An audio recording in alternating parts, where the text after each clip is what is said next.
bonjour à tous. Du coup, je vais être rapide sur les remerciements justement à Bernard de nous permettre effectivement d'être là, de représenter Defia aussi.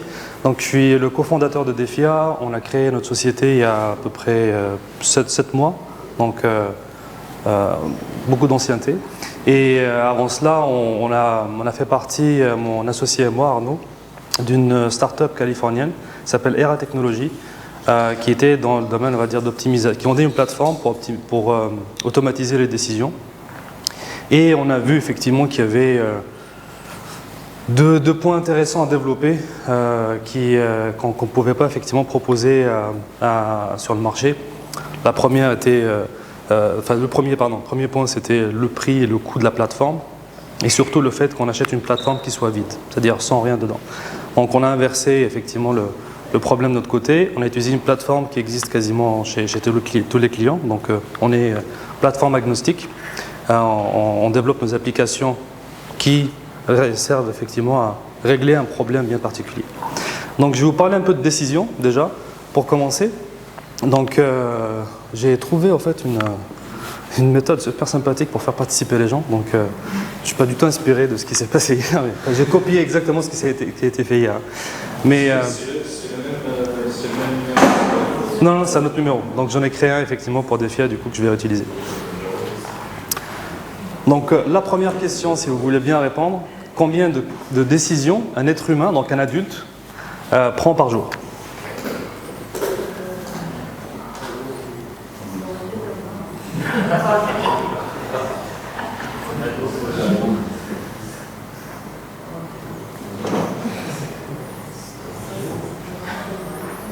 Donc c'est un vrai résultat d'une étude.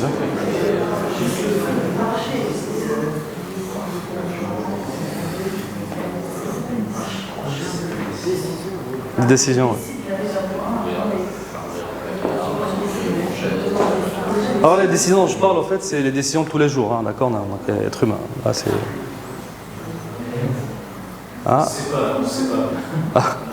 Donc là, effectivement, on pense que en fait, c'est 35 000. On prend 35 000 décisions par jour en tant qu'être humain. Donc bravo à ceux effectivement qui ont mis ce résultat-là. Et voilà. Du coup là, une organisation. Combien de décisions effectivement prendrait une organisation?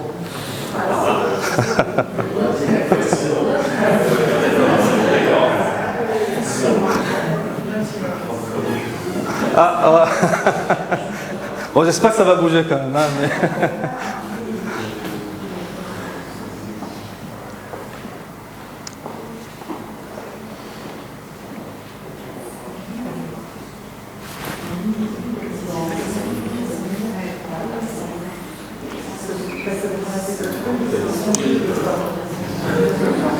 donc on est sur une moyenne de... Je pense qu'il y a encore des gens qui votent là. On est bon? Ok. Donc effectivement, on est sur une moyenne, alors pas assez, mais effectivement de 400 millions jour. C'est vrai chez Defia ou... Alors, nous, on en prend plus, beaucoup plus. et là, en fait, le constat qui est fait ici, c'est effectivement le nombre de décisions. Alors, quand on parle de décision, je vais expliquer un peu aussi ce qu'est une décision dont on parle. Bon, il y a des décisions plusieurs niveaux, tactiques, stratégiques, très opérationnelles, de setup, ainsi de suite. Mais effectivement, il y a un nombre de décisions tellement important à prendre qu'on utilise souvent notre expérience, notre feeling, et bien sûr aussi, il faut utiliser la data. Donc, il y a un autre constat, bon, j'ai pas mis un autre sondage aussi pour ça, mais effectivement, 22% des opérationnels, les decision makers, utilisent aujourd'hui la data en entreprise pour prendre leurs décisions. Et pourquoi effectivement il y a un gap important? Parce que la collecte d'informations, scroller effectivement dans les reports, regarder, construire sa fichier Excel, tout ça, ça prend beaucoup de temps. Donc très souvent, on est sur du 20-80 effectivement quand il s'agit de prendre des décisions. Et le reste, on le laisse tourner tel qu'il est. Donc là, je pense que ça a été répété à plusieurs reprises pendant ces 2 jours. Donc effectivement, une supply chain aujourd'hui qui est sous pression. Donc il y a effectivement de la technologie dans tous les sens. Et pour ne pas dire effectivement que ce n'est pas adapté, mais ce n'est plus suffisant. Donc on demande effectivement au supply chain professionnel, si tu veux, pardon, ça va trop vite, de devenir des data gurus, c'est-à-dire effectivement de pouvoir regarder plein de points d'information pour prendre une décision. Ça ne suffit plus d'avoir son plan face à soi pour augmenter, diminuer, bouger des dates, mais il faut aussi aller regarder typiquement entre la supply chain et les sales, quels clients je pourrais mettre en rupture pour cette semaine et la semaine prochaine, et ainsi de suite, si j'ai des exceptions. D'accord ? Donc la data est devenue super importante, le reporting, les dashboards, et ainsi de suite. Et c'est là qu'on se dit finalement, on a trouvé une espèce de similitude entre un supply chain manager, operation manager et un pilote de rallye. D'accord ? Donc un pilote de rallye effectivement a beaucoup de pratique, il a de l'expérience, il fait effectivement des tours d'essai. En revanche, on est toujours effectivement à rattraper au dernier moment certaines situations assez compliquées, malgré effectivement le copilote qui est juste à côté, qui est avec son petit calepin et qui explique effectivement quelle route on doit suivre, quel virage arrive. Il y a des accidents, il y a effectivement, voilà, donc là, j'ai pas mis d'accident pour pas être trop négatif, mais effectivement, on a une excellente réaction d'un pilote ici, que je suis sûr, comme vous comme professionnel, vous avez aussi ce type de last call. En revanche, donc il y a, grâce à Tesla, grâce à la conduite autonome, on sait qu'on a des copilotes digitaux qui aujourd'hui équipent les voitures de Monsieur Tout-le-Monde, enfin, ceux qui ont les moyens de les acheter. Mais effectivement, on a aujourd'hui, grâce à la technologie, cette transformation ou ce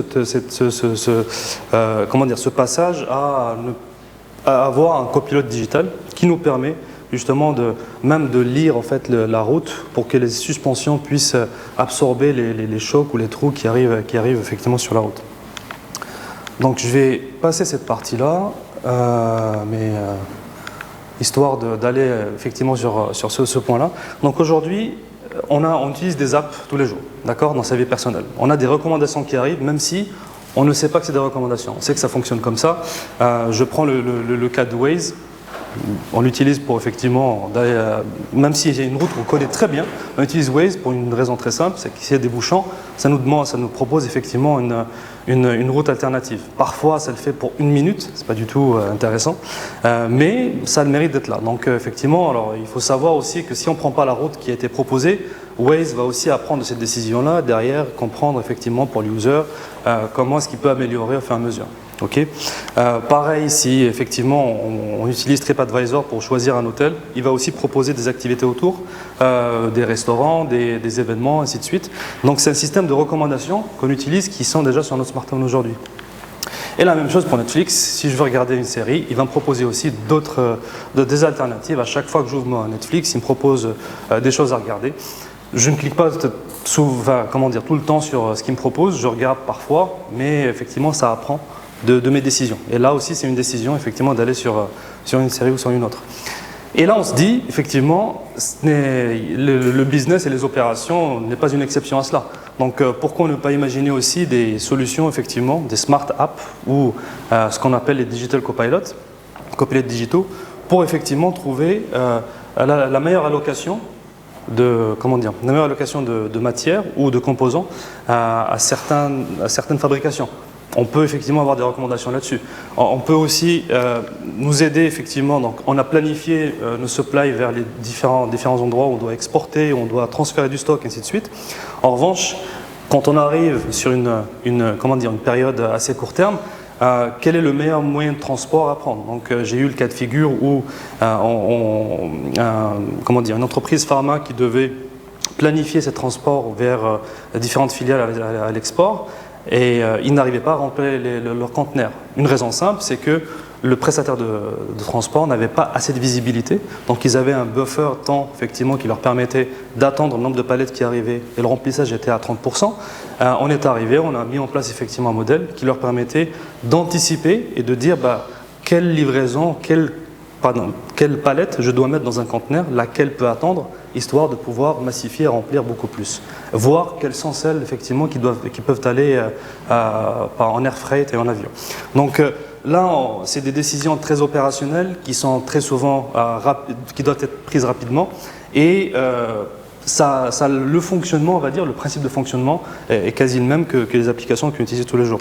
Et bien sûr, du coup, là, effectivement, on a sur la partie aval, quand on doit confirmer des quantités dans l'order fulfillment à des clients. La même chose, quel client satisfait, lequel. Et bien sûr, on parle d'exception. Quand tout roule, quand on a du stock, voilà, donc le planning, le RP fait très bien le job. En revanche, c'est vraiment quand il y a des décalages qu'on doit effectivement regarder. Et c'est là où le temps et l'énergie des opérationnels est drainée et prise là-dessus. Et donc là, je reviens aux décisions. Encore une fois, les décisions dont je parle, on a 3 niveaux. Je pense qu'il y avait normalement des petits travaux là. Décision donc par nature, tactique, exécution et de setup. Donc tactique, ça touche un peu au planning. L'exécution, on parle effectivement de quel client je confirme, comment j'alloue mes stocks effectivement à ma fabrication, quel ordre d'achat ou commande d'achat je dois décaler, laquelle je dois augmenter, laquelle je dois annuler, ainsi de suite. Et de setup, là, on est sur des minimum order quantity, sur le safety stock, sur les lead time. Donc là, pareil, si je dois effectivement revoir, très souvent quand on met ça dans les systèmes, on met à jour tous les 6 mois au mieux, et pas sur tout le portefeuille, effectivement, si on a un nombre important d'articles, ainsi de suite. Donc là, c'est aussi cette partie-là d'augmenter la fréquence et surtout de l'adapter. Parce que le monde évolue, le monde de l'entreprise évolue, votre marché évolue, et ça fait que c'est beaucoup plus pertinent de mettre à jour plus souvent. Et les décisions, donc le type de décision, comme je l'ai dit tout à l'heure, donc on augmente des quantités ou des capacités, on les diminue, on avance ou on retarde, on ne fait rien. C'est aussi une décision, donc on peut effectivement ne rien toucher parce que ça va passer, ça va fonctionner. On transfère, on passe le bébé à quelqu'un d'autre. Voilà, c'est pas ma responsabilité, c'est pas de ma faute. Ou alors on notifie. Donc effectivement, on dit au client qu'il y aura un retard. On dit au fournisseur qu'on en a besoin plus tôt, qu'on n'en a plus besoin. Donc voilà, c'est ce genre d'information, ce genre de décision qu'on peut maintenant automatiser grâce à la disponibilité de la data et aussi grâce à la disponibilité des plateformes qui permettent de développer des applications très rapidement et qui sont adaptées pour régler des problèmes de tous les jours des opérationnels. Et le prochain point que je voulais vous montrer, voilà, donc c'est plutôt un exemple. Je vais essayer de passer, est-ce que j'ai le temps de faire une démo? Je vais vous montrer un écran rapidement. Mais en gros, la démo que je vais vous montrer, c'est un peu effectivement le day in life d'un planner ou d'un operation manager. J'ai mon plan que j'ai réalisé. En revanche, j'ai effectivement mon horizon figé et puis le plan fonctionne, il a été exécuté.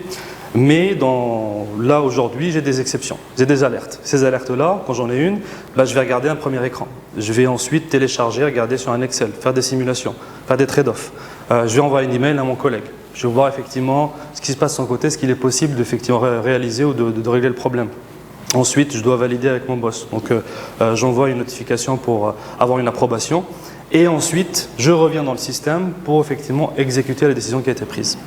Donc, toute cette partie-là d'analyse, de recherche, ainsi de suite, peut être automatisée. Donc, ça fait, avec mon associé, ça fait 5 ans qu'on fait ça. Il y a des modèles qui fonctionnent très bien. Aujourd'hui, il y a un peu des groupes, on va dire, qui ont l'accès à ce genre de technologie parce que c'est des plateformes qui sont très onéreuses.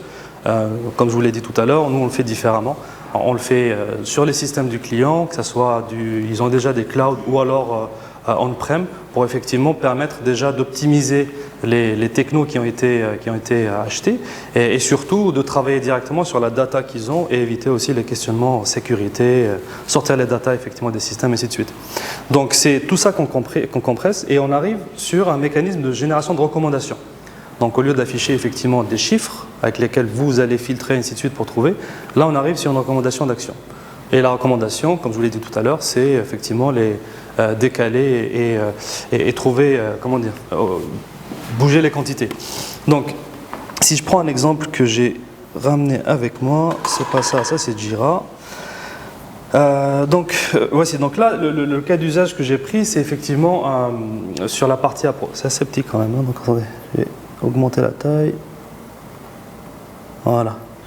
Donc là, c'est qu'est-ce que je dois faire effectivement pour un cas où j'ai une pénurie sur des composants ou alors des modifications, des changements sur la partie appro. D'accord? Donc c'est l'application ou le Digital Copilot arrivé avec une recommandation. Cette recommandation, par exemple, va nous demander de faire un stock rebalancing entre deux sites, par exemple, ou alors proposer une delivery date. Je vais aller sur d'autres types de recommandations. Là, c'est utiliser en fait, un article de substitution, par exemple, ou utiliser une autre source d'approvisionnement. Et ça arrive effectivement non seulement avec une recommandation précise sur quel article, donc on peut afficher tous les éléments, les attributs nécessaires, mais surtout, on a derrière un écran qui nous pose un contexte, d'accord? Donc on nous dit pourquoi la décision, d'accord? Dans quel contexte, quelle est la purchase order qui est concernée, aussi la date à laquelle je planifie, les coûts associés, parce que les coûts, effectivement, donc on fait le lien entre le plan et effectivement ce qui arrive de l'ERP, ou alors des équations de coûts qui sont faites ailleurs, parce que même un fichier Excel peut être intégré justement sur ces plateformes-là. Et surtout, ce qu'on va aussi intégrer, c'est la partie collaborative que vous voyez en haut. Donc là, si moi je suis chargé des approvisionnements ou de la supply chain amont, je vais être d'accord avec cette recommandation-là. Donc je dis que je l'accepte, d'accord? Si je l'accepte, elle passe à la validation de l'autre côté, effectivement, de l'interlocuteur que j'ai pour effectivement aller plus loin et exécuter potentiellement l'action. Et ce qui est intéressant, si moi je décide de rejeter, on va aussi capturer, donc là on enrichit finalement l'information qu'on a utilisée pour la décision, mais on enrichit aussi l'organisation avec des informations supplémentaires pour arriver sur des analyses et d'amélioration continue par la suite ou d'amélioration de l'application elle-même. Et donc, rapidement, je reviens sur ma presse et je vais encore prendre 2 minutes. Donc, attends, vas-y, s'il te plaît. Voilà, donc un peu pour schématiser ce que j'ai dit tout à l'heure. Donc, effectivement, le travail de notre copilote commence de manière assez simple, hein, à partir des différentes alertes, d'accord? Parce qu'une alerte va me permettre effectivement, une exception, va me demander d'aller chercher comment résoudre le problème. Et effectivement, parfois, je vais rechercher dans le Qflow parce que c'est tout à fait suffisant, c'est normal, mais de temps en temps et souvent, je vais aller aussi récupérer de l'information ailleurs.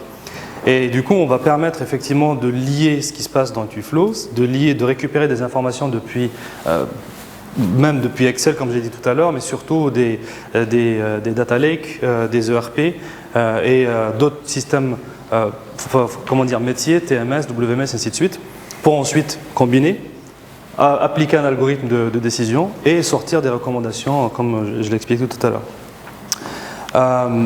Et normalement, là, j'arrive sur... Oui, ce qui est important aussi de savoir, c'est qu'un Digital Copilot est valable sur des décisions qui ont ces caractéristiques-là. Donc la fréquence de la décision, donc est-ce que c'est une décision fréquente, est-ce qu'il y a des trade-offs nécessaires, effectivement est-ce que je dois avoir une équation coût versus valeur ou indicateur de performance aussi, hein. Donc bien sûr on n'est pas obligé d'avoir des coûts et de la valorisation de produits. La disponibilité de l'information, si on me dit que la décision dépend du coup de fil que je dois passer à quelqu'un, là effectivement on ne peut pas le faire à la place de l'être humain. Et le volume de décision aussi, si c'est une décision à prendre tous les mois, c'est pas forcément un bon candidat parce que voilà, même si on a besoin d'informations importantes, c'est là qu'on attend finalement l'être humain aussi, hein, c'est de pouvoir avoir cette valeur ajoutée. La partie collaborative aussi, parce que comme je l'ai dit, on l'inclut directement dans le processus de décision et synchroniser en fait plusieurs sources d'informations. Là, c'est, comme je l'ai dit, consolider pour effectivement utiliser les inputs nécessaires pour prendre la décision. Un dernier point, donc là, c'est un peu pour faire la manière dont je vais parler un peu de DEFIA, la manière dont effectivement on mène nos projets. C'est un peu, pas à pas, sur effectivement des périodes qui sont assez courtes.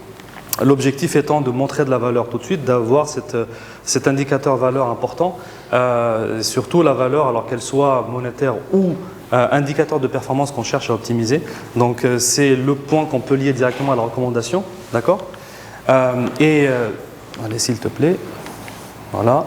Donc les copilotes finalement vont venir avec plusieurs versions. Donc on est capable aujourd'hui, on l'a testé, de construire un copilote en 2 mois. On a un premier MVP et ensuite on teste, on récupère effectivement les feedbacks, on regarde comment ça marche, on va effectivement continuer à l'améliorer, d'accord? Et en même temps, on peut en construire d'autres aussi. C'est-à-dire qu'on peut aussi faire en sorte d'en avoir plus en parallèle sur d'autres services, sur d'autres processus, pour effectivement, donc avec un objectif d'avoir un réseau de copilotes avec, bon, c'est un peu marketing, hein, mais c'est notre vision de mettre en place beaucoup l'exobrain, qui est effectivement l'équivalent ou le pendant de l'exoskeleton pour l'école bleue, pour l'école bleue. Donc, je pense que c'est le dernier slide que je vais mettre. Et je suis prêt à prendre des questions si je suis autorisé. Tu es autorisé. Merci beaucoup. Merci à vous.